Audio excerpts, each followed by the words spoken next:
Bonjour les CM1, je vous envoie cette petite vidéo pour vous aider à vous entraîner à l'évaluation sur la seigneurie et Louis IX, évaluation qui va bientôt arriver.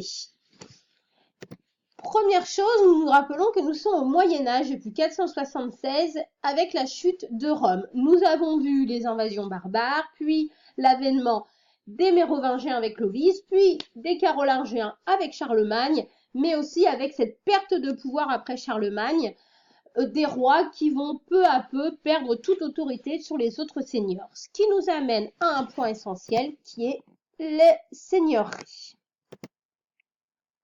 Qu'est-ce qu'une seigneurie? En fait, le territoire français va être divisé en seigneuries. Une seigneurie, c'est un territoire de terre cultivable qui va appartenir à un seigneur. La seigneurie va être divisée en trois parties bien distinctes. Tout d'abord, le château fort qui se trouve jusque là où habite le seigneur. Ensuite, nous avons la réserve. La réserve, c'est les terres qui appartiennent au seigneur et sur lesquelles les paysans effectuent des corvées. Et oui, c'est les paysans qui travaillent, c'est pas le seigneur. Nous avons ensuite les tenures. Les tenures, c'est les terres qui sont laissées aux paysans pour leur propre culture. Sur leurs tenures, on va trouver trois bâtiments essentiels à la survie des paysans: le pressoir, le moulin et le four. Moulin et four pour faire le blé, le pain qui est essentiel, la base essentielle de la nourriture des paysans. Mais ils sont collectifs, on est obligé de les utiliser, mais pour les utiliser, il faut payer. Donc en fait, les paysans sont obligés de payer, ce qui donne encore plus d'argent aux seigneurs et encore moins aux paysans.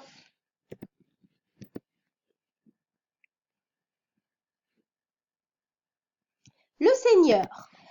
Alors, le seigneur se trouve ici. Et vous allez me dire, mais il a une couronne sur la tête. Eh bien oui, comme je vous l'ai dit, le roi, à cette époque, est un seigneur comme les autres. Et si un seigneur a envie de se mettre une couronne sur la tête, il se met une couronne sur la tête. Sur cette miniature, que voit-on? On voit ici un personnage qui se trouve là, qui est à genoux devant le seigneur. C'est le chevalier durant son adoubement. Qu'est-ce que c'est l'adoubement? C'est une cérémonie durant laquelle le chevalier promet allégeance au seigneur. Qu'est-ce que cela veut dire? C'est qu'il promet au seigneur de le protéger et de combattre à ses côtés. Effectivement, sur cette autre miniature, on va voir qu'au Moyen-Âge, tout le monde n'a pas du tout les mêmes pouvoirs. Il y a tout d'abord le clergé et la noblesse. Le clergé et la noblesse, c'est ces deux petits personnages, ils sont représentés par ces deux personnages-là. Ce sont qui ont le pouvoir et qui ont la richesse. En bleu, c'est l'homme d'église, très important à cette époque. En rouge, le chevalier, ce n'est pas le seigneur, mais il a un certain pouvoir et surtout, il ne travaille pas comme la deuxième partie de la population, les paysans. Les paysans passent leur journée à travailler sur leurs terres ou sur les terres du seigneur, comme on l'a vu. Ils fauchent du blé, ils ramassent le fourrage, mais aussi ils vont défricher la forêt. Pourquoi? Très important, parce que le bois est important pour faire des maisons, pour se chauffer, mais aussi pour agrandir le territoire du seigneur. Plus le seigneur a un grand territoire, plus le seigneur a de pouvoir.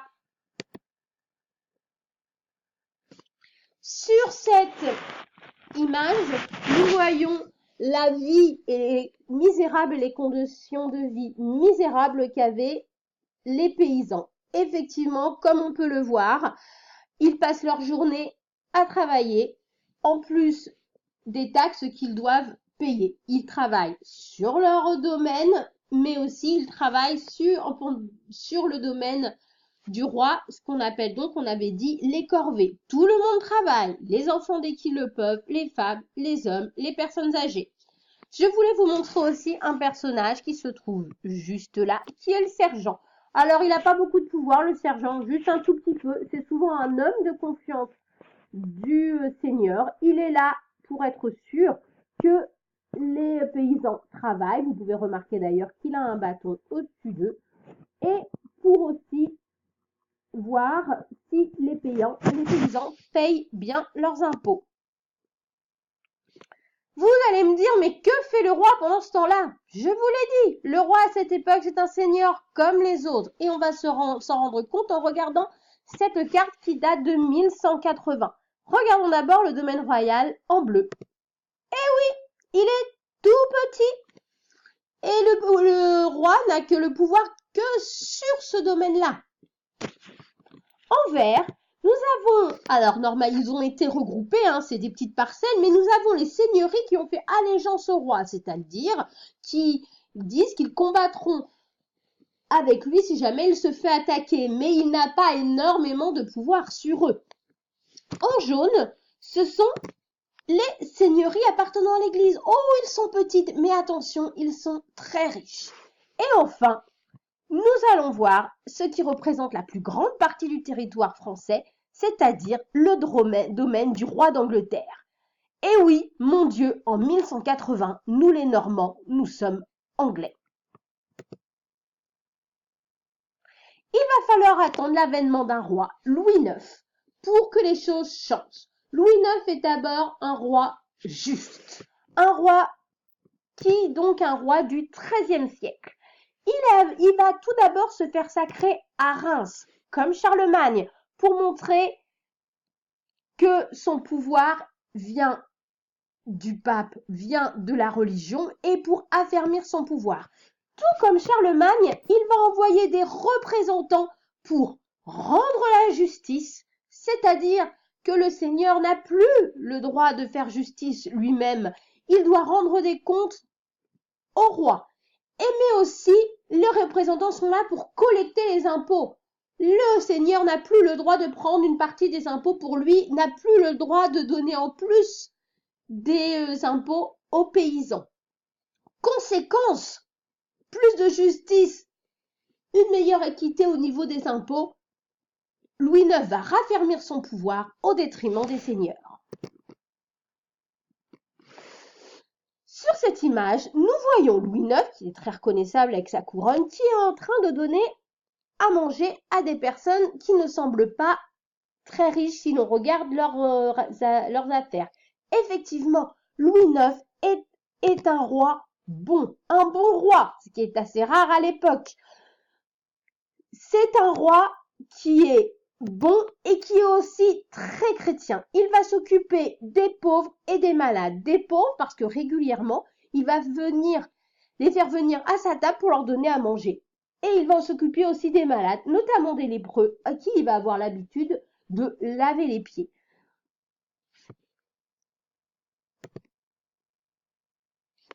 Louis IX est donc un roi très chrétien et donc tout naturellement, on va l'appeler Saint Louis. On a vu qu'il était un roi très chrétien car il va donc s'occuper des pauvres et des malades. Mais c'est un roi très chrétien car il va partir pour la première croisade. Qu'est-ce que la croisade?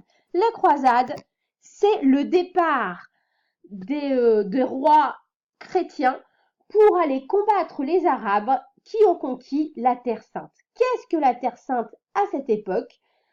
Pour les chrétiens, elle est très importante puisque c'est le territoire sur lequel est né, a vécu et est mort Jésus de Nazareth. Jésus de Nazareth qui, comme on l'a déjà vu, est pour les chrétiens Jésus-Christ. Louis IX va aussi agrandir le domaine royal, très important.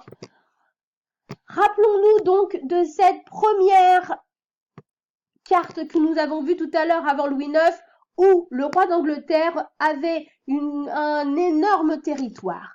En 1223, nous sommes en plein pendant le règne de Louis IX.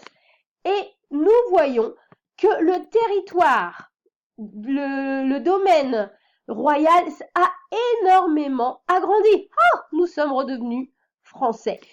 Et nous remarquons aussi que les seigneurs qui sont en vert et donc qui ont donné allégeance au roi sont beaucoup plus importantes. Le roi d'Angleterre a donc reculé dans le territoire français et il n'a plus qu'une toute petite parcelle qui est l'Aquitaine. L'héritage de Louis IX. Notre bon Saint Louis, qu'on rappelle bon, juste et très chrétien. Il va d'abord créer ceci. Qu'est-ce que c'est? Eh oui, une monnaie, une pièce de monnaie. Et pour la première fois, nous allons avoir une monnaie unique. Une monnaie unique. Pourquoi? Pour faciliter le commerce à travers le domaine royal et les autres fiefs, mais aussi pour faciliter les impôts. Cette monnaie unique va s'appeler, et oui, le franc qui va rester notre monnaie jusqu'à l'arrivée de l'euro. Deuxième héritage de Louis IX, cette ville. Qui va deviner qui est cette ville? Et quelle est cette ville? Et oui, cette ville, ça va être la capitale, la vraie capitale du domaine royal, qui va regrouper tout le pouvoir, la justice et le roi. Cette ville est bien sûr Paris, qui est toujours notre capitale. Enfin, Louis IX va garder pour les futurs rois cette idée de roi puissant.